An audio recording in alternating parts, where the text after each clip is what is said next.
Did you put snacks in? Yeah. You guys want to get out here and do that? Hit it hard. We're here. You guys look like you're literally about to play basketball. Hello. Look at the bar.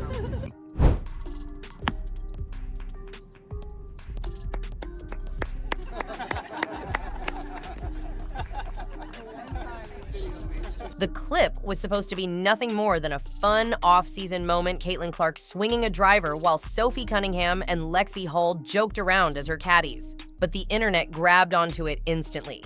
It wasn't the golf swing that went viral, it was the chemistry. Fans weren't just watching teammates hanging out. They were watching three players who genuinely enjoyed being around each other, laughing, messing up shots, and turning a charity tournament into a mini sitcom. The energy felt real, not manufactured, and that's why it spread across social media in hours. Off-court vibes matter more than most people realize. Chemistry doesn't magically appear on opening night. It's built in moments exactly like that, when players spend time together with zero pressure, zero cameras, and zero agendas. And for the Fever, who are trying to build a long-term identity around young stars, that kind of connection is gold. Fans saw three women having fun.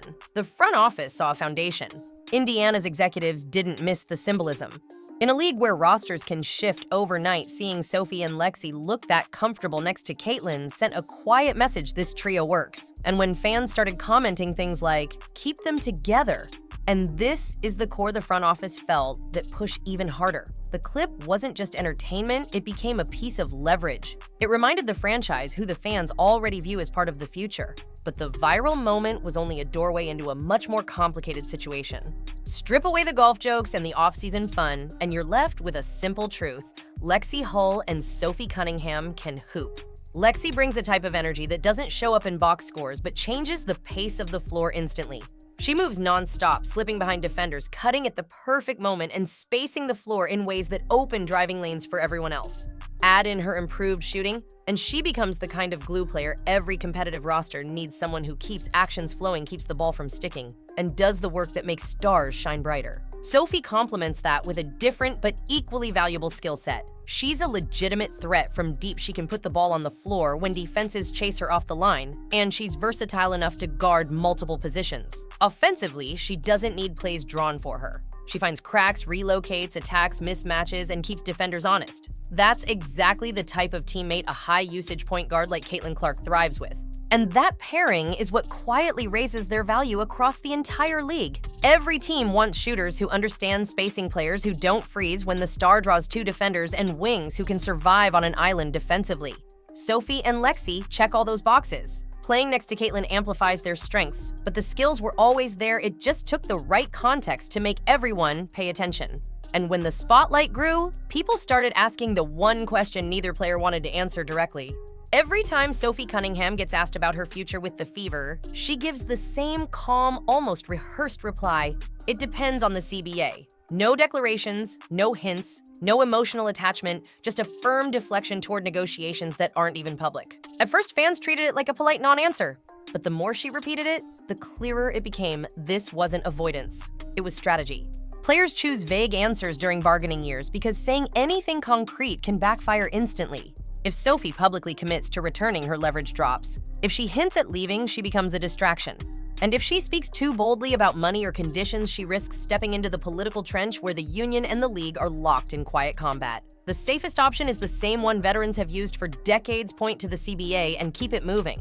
Behind the scenes, the uncertainty is real. A new CBA can completely reshape a roster overnight. Cap changes new salary structures, contract limits, or even rules about player movement. A shift of just a few $1 million could mean keeping a core together or watching it splinter. And everyone remembers what happened the last time negotiations got tense. Rumors of a lockout, players panicking about overseas alternatives, and executives quietly preparing for worst-case scenarios. So when Sophie and Lexi keep leaning on that same line, it isn't a dodge, it's an acknowledgement that the league's foundation is shifting under their feet. Stability isn't guaranteed. Neither is continuity. But the CBA isn't the only storm brewing. There's a money war happening behind the scenes. While fans were busy replaying golf clips, two new leagues were quietly rewriting the entire landscape of women's basketball. Project B came first, loud, flashy, and backed by investors willing to throw multi-million-dollar offers at players nearing the final stretch of their careers. Their pitch is simple: you've given everything to the game. Let us pay you what you're worth before you walk away. For veterans who've spent years grinding for modest WNBA salaries, that kind of financial security is hard to ignore. Then came unrivaled, a different beast altogether. Instead of targeting older stars, it's locking onto the rising generation young players with upside charisma and massive social followings. Their model is built on shorter seasons, bigger payouts, and a spotlight that feels closer to entertainment than traditional basketball. For ambitious rookies or second-year talents, it's a shortcut to exposure and money the WNBA simply can't match yet.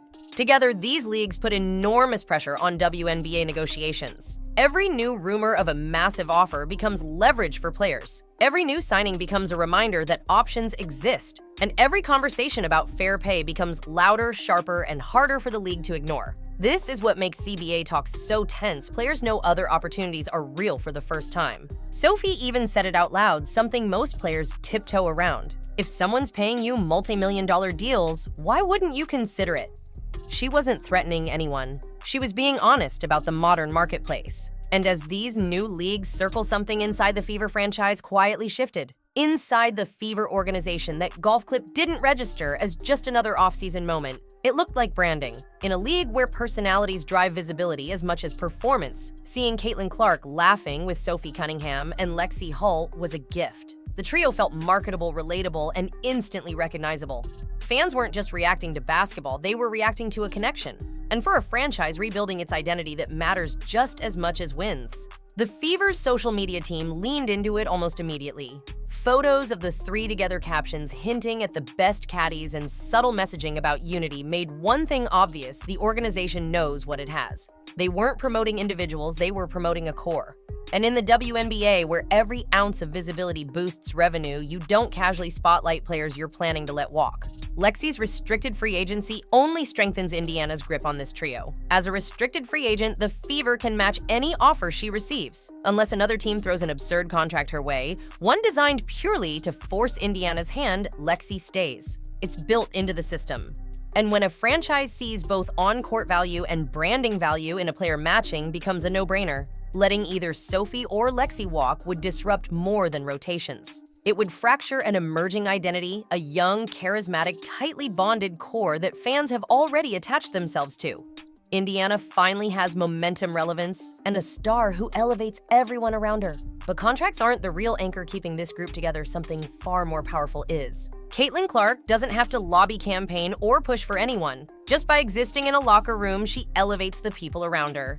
Playing next to a generational star comes with automatic visibility, more national broadcasts, more highlight clips, more sponsorship eyes, and more fans dissecting every possession. Teammates who used to live in the background suddenly find themselves in front of millions. For Sophie Cunningham and Lexie Hull, that spotlight is career-changing.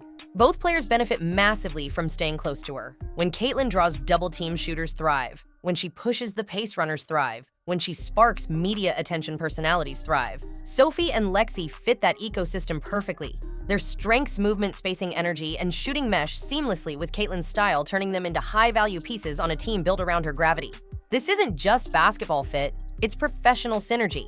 It also fits the culture Indiana is building. The Fever have leaned hard into high-character players, people who buy into the collective, not individual hype.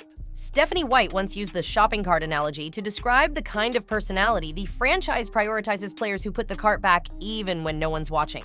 Sophie and Lexie fit that mold. Caitlin fits it too. Together, they form the identity the Fever want to be known for. And here's the quiet truth: in every franchise with a generational star, the front office listens. Not because Caitlin demands it, but because keeping her happy keeps the organization stable. What she prefers often shapes decisions without her saying a word. Still, everything comes down to the one variable no one can predict. The most unsettling part of the current CBA standoff is the silence. Normally, when negotiations are going poorly, everyone talks. Leaks hit the media, players vent on social platforms, and executives send out carefully worded statements. But this time, both sides have gone quiet. And that's the kind of silence that can mean two very different things. Either progress is finally happening behind closed doors, or both sides are digging in for a showdown. A lockout isn't just a scary word. It's a real possibility when money, scheduling, and revenue sharing are on the table. If talks go sideways, the season could be delayed or even wiped out. A shutdown would freeze contracts, halt signings, and leave players like Sophie and Lexi effectively stuck in limbo. Even without a lockout, a new pay structure could force teams to adjust on the fly. Salary caps might shift, roster sizes might change, teams might have to cut players they originally planned to keep. The Fever aren't immune to that. Then there's the conflict of interest issue nobody wants to say out loud. Some players participating in negotiations are simultaneously connected to Project B or unrivaled. Others stand to benefit more depending on how the new rules shake out. That creates tension not just between players in the league, but among players themselves. With multiple leagues fighting for talent, every decision feels political, not just financial. It's messy, unpredictable, and far more fragile than fans realize. But even with all that chaos swirling, one conclusion keeps rising to the top. When you cut through the noise, CBA uncertainty, competing leagues, shifting salaries, the most logical outcome is still the simplest. Sophie Cunningham and Lexi Hull are coming back. For Sophie, staying in Indiana just makes career sense. Her game looks better next to Caitlin Clark. Her visibility skyrockets when national broadcasts follow the Fever. And in a league where reputation matters almost as much as production, being tied to a rising superstar only strengthens her long-term value. She's playing the smart patient game, wait for the CBA secure stability, then run it back with a team that actually fits her strengths. Lexi's situation is even clearer. As a restricted free agent, the Fever hold matching rights. Unless another team decides to offer her a contract so oversized it breaks their own cap flexibility, Indiana can simply match and keep her. And given how well she fits their system, how well she complements Caitlin's game, and how popular the trio has become among fans, the Fever have every incentive to do exactly that. If this core stays healthy, the ceiling is real. Indiana showed flashes last season of being more than a rebuilding team. They looked like a future contender. With Caitlin's playmaking, Aaliyah Boston anchoring the interior, and shooters like Sophie and Lexi spacing the floor, the blueprint for a dangerous playoff team is already in place. Chemistry isn't an abstract concept here, it translates directly into wins. And the marketing value, massive. The trio is already a recognizable unit, a storyline the league itself benefits from. Breaking that up would be a step backward. This isn't just roster talk, it's a glimpse of where the WNBA is heading, star-driven, chemistry-focused, and built on cores that grow together.